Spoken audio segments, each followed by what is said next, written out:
Hello students, नमस्कार सभी को। तो आज हम करने वाले रियल नंबर्स की एक्सरसाइज 1.3। तो क्वेश्चन नंबर फर्स्ट देखते हैं। तो क्वेश्चन नंबर फर्स्ट में कहता है कि proof that root 5 is an irrational, यानी कि हमको रूट 5 को इरेशनल प्रूफ करना है।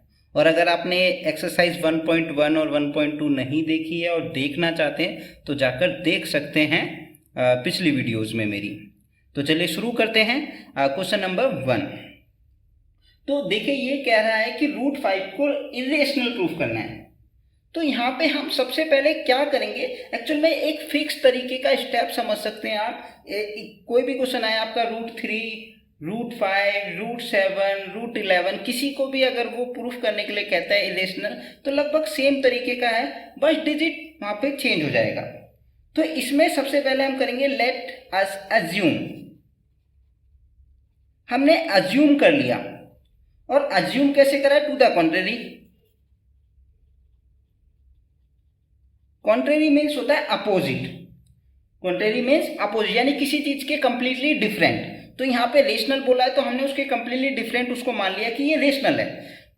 That root 5 is rational. तो रूट 5 को क्या मान लिया हमने, रेशनल मान लिया। तो जब रेशनल मान लिया हमने तो रूट 5 आपका क्या होगा, रूट 5 आपका होगा a/b के रूप में, क्योंकि कोई भी रेशनल नंबर जो होता है वो a/b के रूप में होता है। और जो a/b के रूप में नहीं लिखा सकता वो हो जाता है आपका इरेशनल नंबर।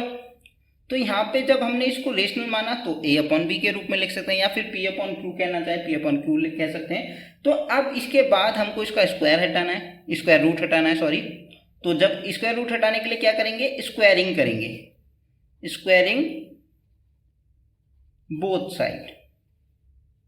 तो देखिए स्क्वायरिंग बोथ साइड करते हैं जब हम, तो हमारा कितना होगा, root 5 square is equal to a² / b²। तो रूट 5 का स्क्वायर करेंगे तो हो जाएगा 5 is equal to a/b।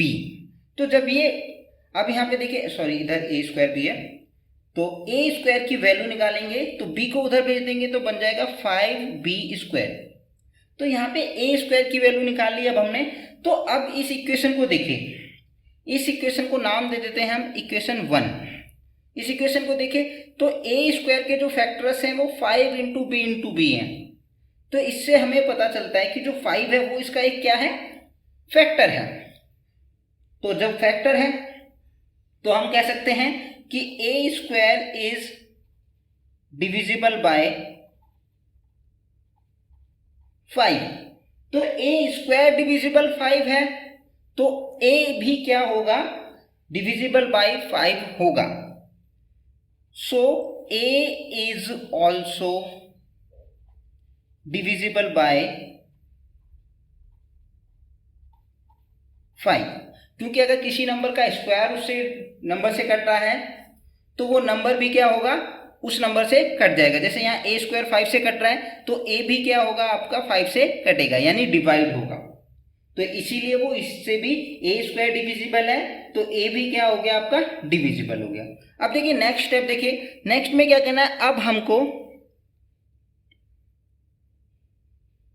a को मानना है 5c। a को क्या मान लेना है, 5c, जहां पे c क्या है, एक इंटीजर है। लिखना चाहे लिखेंगे यहाँ पे c इज एन इंटीजर, यानी c कोई ना कोई एक नंबर है आपका, ठीक है। तो अब इसकी भी स्क्वायरिंग करेंगे, तो जब इसकी स्क्वायरिंग करेंगे तो बन जाएगा a² is equal to 25c²। तो 25c² हो गया। अब देखिए, अब पिछली इक्वेशन में आप इस वाली स्टेटमेंट को भी नाम दे दीजिएगा यहाँ पे इक्वेशन 2।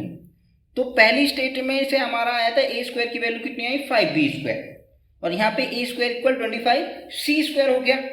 तो वैल्यू रखते हैं इधर, a² से वैल्यू यहाँ पुट कर देते हैं। तो जब हम वैल्यू पुट करेंगे तो a² की वैल्यू कितनी हो गई आपकी, 5b², ठीक है। तो जब ये 5b² हो गई और इधर है आपका 25c², तो ये 5 देखिए, b² इज इक्वल टू होगा 25c² डिवाइडेड बाई 5 से ये 5 टाइम डिवाइड हो जाएगा तो आपका बचेगा 5c²।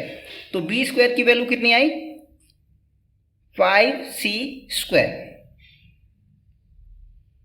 तो अब इस स्टेटमेंट से जो आपकी b की वैल्यू आई, बी स्क्वायर बराबर कितना आया 5c²। तो ये देखिए ये भी ऐसी ही आपकी इक्वेशन बनी है, इधर आपकी आई थी अभी यहाँ पे a² = 5b², तो जिससे पता लगा था कि 5 उसका क्या है, एक फैक्टर है, तो वो डिविजिबल होगा 5 से। ऐसे यहाँ देखिए तो b² के फैक्टर 5 × c हो गए, तो यानी कि हम कह सकते हैं b² इज डिविजिबल बाय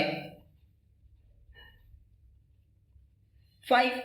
इसको मान लेते हैं इक्वेशन 3, इसको मान लेते हैं इक्वेशन 3।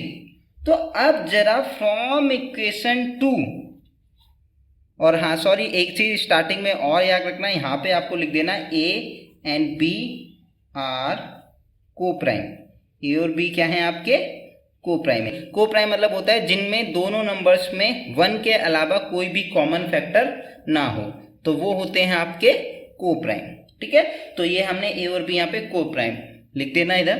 ठीक है, स्टार्टिंग में तो फ्रॉम इक्वेशन 2 एंड 3, तो फ्रॉम इक्वेशन 2 एंड 3 से हम कंक्लूजन निकाल सकते हैं। We can conclude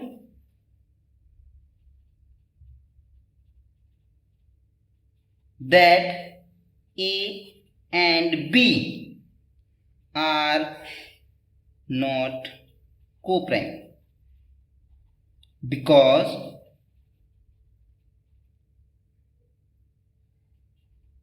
these have common factor 5। तो क्योंकि A और B को प्राइम नहीं है, तो A और B को प्राइम नहीं है। क्यों नहीं है? क्योंकि दोनों के अंदर कॉमन फैक्टर 5 आया, लेकिन को प्राइम नंबर्स के अंदर तो कॉमन फैक्टर होता ही नहीं है। तो ऐसा किस लिए आया? तो क्योंकि हमने गलत अजम्पशन करी थी। क्या करी थी? गलत अजम्पशन करी थी, इस वजह से ऐसा आया। तो यहां लिखेंगे आप आगे statement, but this contradict are assumption that A and B are co-prime।